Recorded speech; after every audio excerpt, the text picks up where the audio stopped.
My name is Irena Swanson, and today I want to show you a very efficient way of making bias tape and more generally how to make multi-tape, and I also want to show you why you may want to make multi-tape.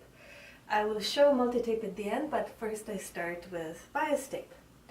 Bias tape is used for edgings, bindings, for tacking down applique, and the reason we use bias tape as opposed to tape cut off from the straight of grain is that bias tape stretches gently over smooth curves and even over not such gentle curves.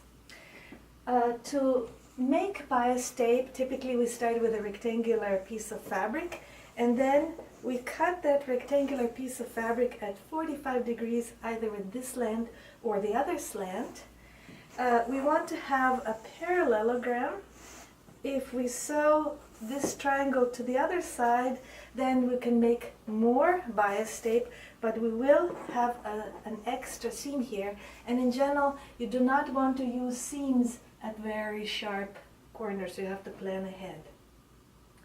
You can cut off a strip from this bias edge, and if that's all you need, you're done. This is bias tape. If you need double the length, then you cut off two, and then we have to join them together. And to join them together, of course, it's right sides together. We have to match the top seam, but we move this one over so that where we get the sideways V's, that's exactly at seam allowance from the top edge, and then we make a seam through the two V's. This matching is prone to inaccuracies, but it's a fine way of making not very long bias tape. If you want to make a very long bias tape, I'll show you a more streamlined version. So here is already a parallelogram of bias. Here's 45 degrees at the other slant. I could only make 7 strips here. This one is not big enough. And rather than cutting these strips, I slit. So I slit with a rotary cutter, and I stop my cuts about an inch or half an inch short of the top and bottom edges. So this is still all connected. And while my ruler is still down, I take a pen or a pencil and I extend where it's not cut. I make a pencil or pen mark in the edges. So here there are pen marks everywhere here. And now what we do is, for the first strip, I will extend the slit into a full cut either at the bottom and at the top, or at the top. My general rule of thumb is to cut at the more acute, narrower angle, so it'll be up here rather than down there. That's not an absolute necessity, but it does make the subsequent seam a little easier. So here I extend that slit into full cut, so this is now flopping off, but I do not cut at the bottom edge. So I cut up here, and then at the opposite corner I cut down there as well. So I extend the slit into a full cut, and so now this here is separate. And now I started with 7 strips, but because I cut one from the top and one from the bottom edge now is only 6 units long, and so is the top edge, and this is what we sew together. And because of all the marking, this is now easy. Along this marked edge here at seam allowance from the along this marked line at seam allowance from the top edge, from the raw edge, put a pin in here, and I match it with the corresponding place here, and I repeat here and I repeat here, and then when everything is pinned together, and I go and I make a seam. I will now first discuss what is really happening. So I'll undo this pin. So the bottom of the first edge, the bottom of the first strip gets sewn to the top of the second strip, and the bottom of the second strip get sewn to the top of the third strip and so on. So one flows into two, which flows into three, and so on until we get to the seventh one. I did sew an identical strip, so the seam is 6 units long, but we have the 7th flaps on there.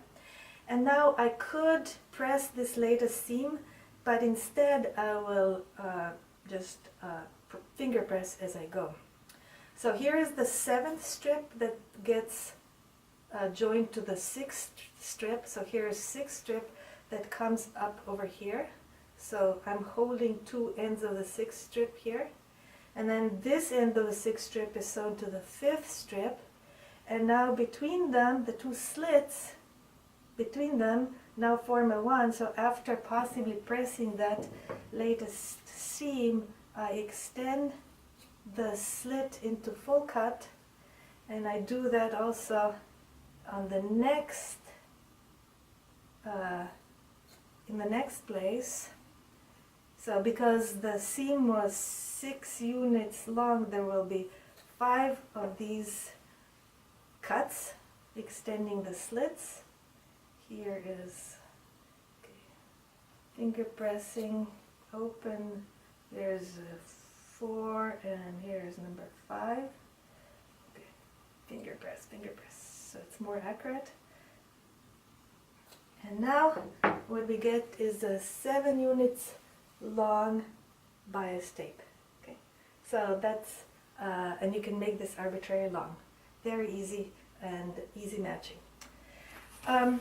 Now the original parallelogram doesn't have to be just a solid piece of fabric. It can be already pieced. Here I sewed some strips together, and rather than discarding this big triangle, I sew the strip together with offsetting so that not much gets discarded. And then again I do the slits to within half an inch or an inch from the edges, and I extend the slits with pin marks. The acute angle is down here, so I clip there and in the opposite corner. And now I sew this bottom edge, the long bottom edge, to the long top edge. And again, I will do some pinning before I do the seam. I did the seam on an identical version. Okay. And again, all I have to do is, after possibly pressing the latest seam, extend the slits into full cuts.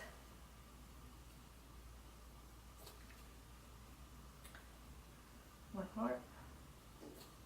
And what I get is a long candy cane border. Okay. Very easy. So all of these were done at 45 degrees. There is no reason to restrict ourselves to 45 degrees. Here's 80 degrees. And if this is slitted, I could clip this and down there. And when I do so, and pin and sew and then extend the slits into full cuts, I get this gently slanted candy cane. Okay. I can do further designs. So over here I already did the slitting. I cut at the acute angle here and also up there, and then I would sew the long bottom edge to the long top edge. And when I did that and I already extended the slits into full cuts, I get this very long row of squares on point.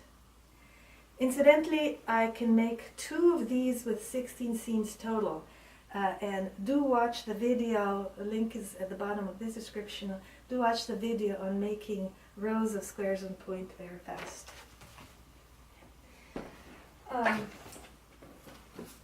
Here is a 60-degree example. Again, the slits and cuts are already there. When I executed the seam and cutting the slits into complete cuts, I got this long thing, and this was done with only 19 seams total. Pretty cool. Alright, so far we've done 45 degrees, 80 degrees, 60 degrees, how about 90 degrees? Here is 90 degrees. I have 10 possible strips here. And when I did it with only 5 of them, 5 columns, one cut and I would cut here, I got this 62-inch long narrow piano keys. This is 62 inches long for 5 of these columns. But if I do the same thing to 10 columns, I would get 124 inches, and most of my quilts are not that big. Instead, what I want is twice identical thing.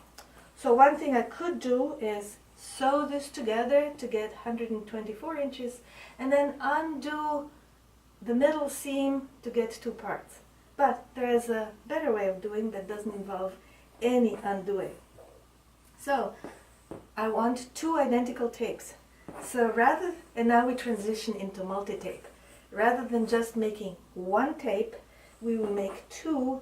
So I extend this second slit into a cut here, and symmetrically I do that over here. So that's separate now. And now I sew this long edge to the top long edge.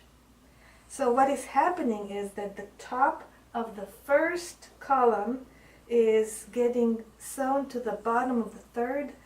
Top of the third is getting sewn to the bottom of the fifth. Fifth goes into seventh. Seventh goes into ninth.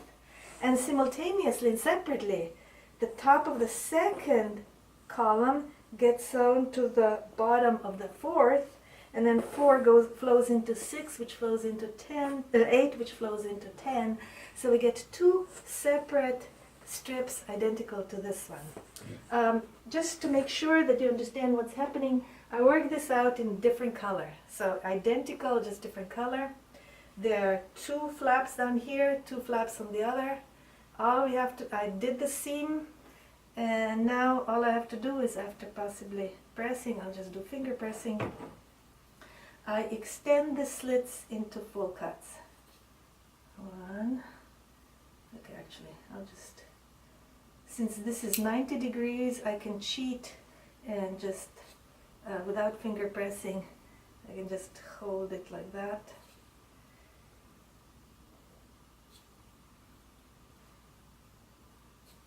Okay, so 1 seam, one more. Okay, and now what I get is 2 separate tapes. So this is a 2-tape method.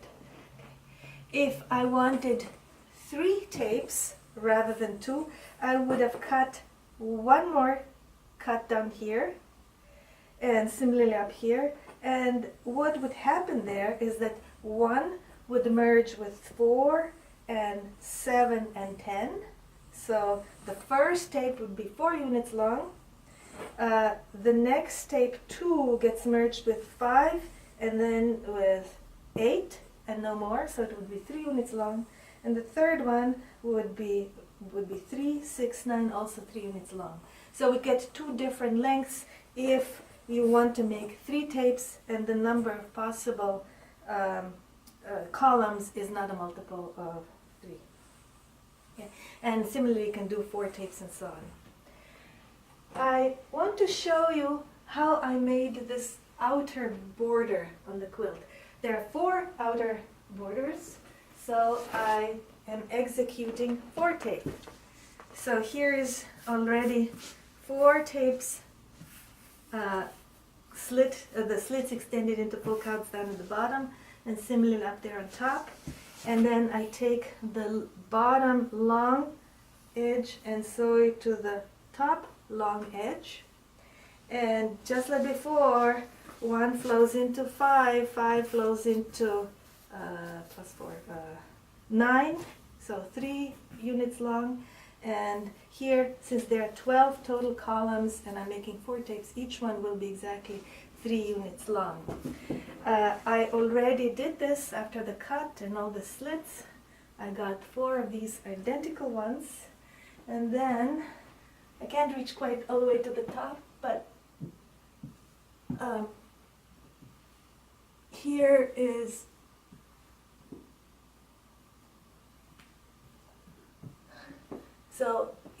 that's how I get the top, and similarly the bottom one, and then the other border here doesn't go all the way to the top, but so we get the left and also the right sides. The right sides I put the green on top. Okay. So this was a very easy way of making this border. Incidentally, this border was made with a similar method, but instead of starting with 12 of these columns, I only used 8 columns, and then essentially what I did is I cut the whole thing into 2 halves, and so this half was sewn on top of this half, and then I cut apart. I hope that you enjoyed this session on tape, making tape, multi-tape, bias tape, and further uses of it. Thank you for watching.